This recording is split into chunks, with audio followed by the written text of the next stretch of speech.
Это микрофон-пушка на удочке. Это как раз короткая пушка, короткая удочка. То есть это микрофон, которым можно и нужно работать на съемочной площадке. Це Юхим Васильович Турецький, викладач кафедри кіно і телебачення Міжнародного гуманітарного університету. У світі українського кіно відомо як професійний звукорежисер. За 40-річний стаж роботи на Одеській кіностудії він озвучив майже 40 картин, але найрідніша – «Пустеля» Михайла Каца. Мне очень повезло в жизни, что в 1972 году я приехал на практику на Одесскую киностудию. И, конечно, я приехал на киностудию, я влюбился в Одессу, я влюбился в киностудии.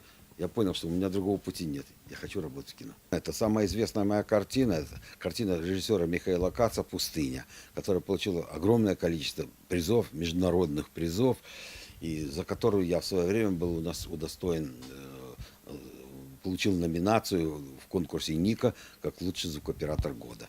Сьогодні Юхим Васильович розповідає про цех звуку студентам 3-го і 4-го курсів кафедри кіно і телебачення гуманітарного університету. Для третьокурсників екскурсія – частина щорічної практики. Та найближчим часом в цеху почнуть регулярно проводити заняття під час навчального року. Сегодня при разговоре с руководством студии они в первую очередь заинтересованы в запуске звукоцеха. То есть его запускать, он в достаточно нормальном состоянии. Есть какие-то определенные вещи, чисто косметические, есть строительные вещи, которые надо делать. Но в принципе звукоцех в достаточно нормальном состоянии, его можно запустить в работу. Они очень заинтересованы в нашем сотрудничестве. То есть разговор шел о том, что прохождение нашими студентами практики, о том, чтобы мы могли сюда приходить, смотреть и даже что-то делать, начать что-то делать. И это будет нормально, потому что в данной ситуации это будет взаимовыгодное сотрудничество, потому что в первую очередь это будет выгодно для нашей страны, для Украины. Під час практики студенти відвідуватимуть і інші цеха кіностудії, ознайомляться зі знімальним обладнанням і роботою над створенням фільму. Здесь они посетят различные цеха, звуковой, операторский, костюмерный, где они будут ознакомлены с работой киностудии.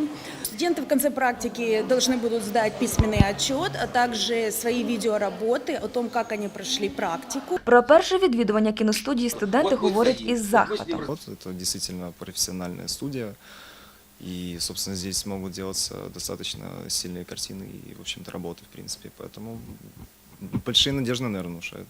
В 2017 році Одеська кіностудія вперше відкрила двері для студентів кафедри кіно і телебачення. Перше на головному екрані кіностудії показані випускні роботи студентів. Як зізнається директор з маркетингу Одеської кіностудії, співпраця тільки починається. На сегодняшний день идут, в принципе, переговоры с руководством НГУ, в частности, с Уваровой Татьяной Ивановной. Мы общаемся о сотрудничестве как раз университета и Одесской киностудии. Со своей стороны мы готовы сотрудничать, предоставлять вам необходимые помещения, базу для того, чтобы вы могли пройти практику, набраться опыта, пообщаться с уже известными профессионалами своего дела. Міжнародний гуманітарний університет – єдиний вуз на півдні України, де навчаються режисери, звукорежисери, оператори і телеведучі.